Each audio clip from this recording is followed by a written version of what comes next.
How concerned are you about global economic weakness? Is a global recession a possibility here?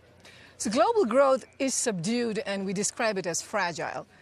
There are many downside risks, and one of the risks that we keep flagging is risks on the trade front, the uncertainty surrounding it, and the developments that we're seeing as early as as recently as today, gives us grave concern about what's going to happen to growth going forward.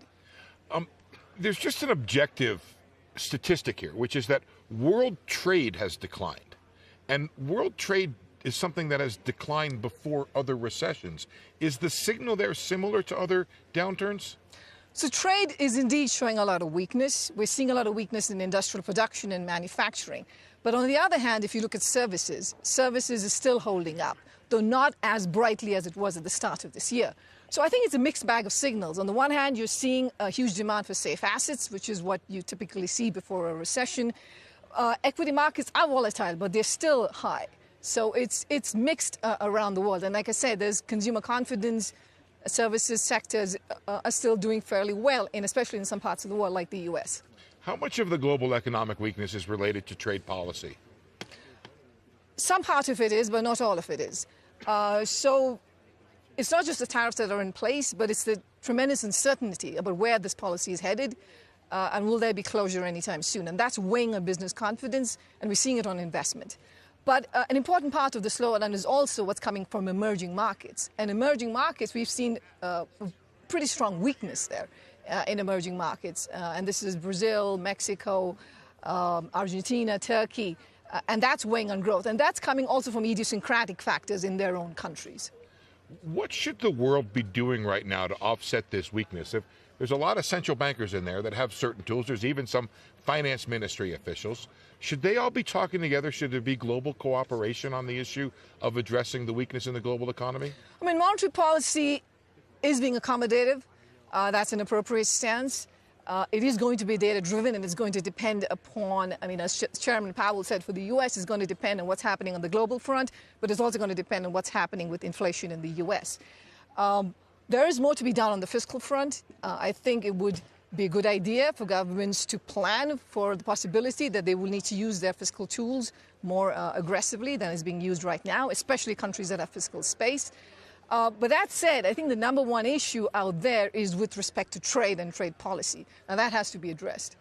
Let's do a Jim Cramer lightning round on the world here. I'm going to ask you about some reasons, and give me your quick answer. The U.S., is U.S. monetary policy too tight? U.S. monetary policy is being accommodative, and it is being data-driven. So it's going to depend upon how the facts come in. If you look at the U.S. economy, and if you look at the unemployment rate, and if you look at consumer spending, they are quite healthy. And so it would not be right to say that it's too tight at this point. Europe. Would more negative interest rates help the European economies grow? I mean, the European economy certainly needs stimulus, including on the monetary front. The traditional conventional space is limited. They will require going into more unconventional tools. We know that those do have an impact. They do help. But again, I would also flag to the fact that there could be more done by countries like Germany on the fiscal front, given the fiscal space that they have. You're doing great, by the way, for not knowing this game was coming. Japan. Does Japan tell us that low negative interest rates are not the cure-all, and even strong government spending? Don't they have a deficit to GDP ratio of more than 200%, or debt to GDP? It's more like 300, if I'm not mistaken. Yes, it is high. It is one of the highest in the world. I think the point that has to be acknowledged is that reforms matter too. Structural reforms matter. And many of these advanced economies are grappling with aging demographics, low productivity growth, and those things cannot be addressed by monetary policy or fiscal policy directly, for that matter. Can you find for me a bright spot? Is there some place in the world that's performing better than you expected and shows promise or makes you optimistic about development in certain areas? I mean, as the year was progressing, it's getting harder to find those bright spots. There was the potential of recovery, and we're still projecting that for many parts of the world, including for stressed economies. But I have to admit, it's getting harder to see that. Are there any place? I mean, Chile seems to be holding up, bordering in Argentina, right? Argentina, though, we didn't talk about South America yet. Yes. This is a mess, right? I know maybe you can't respond to it that way. There are concerns. In fact, some of the biggest downgrades we've made to growth has been for the Latin America region. Indeed, we've had pretty dramatic cuts in forecast for some parts, especially Brazil, Mexico, and Argentina.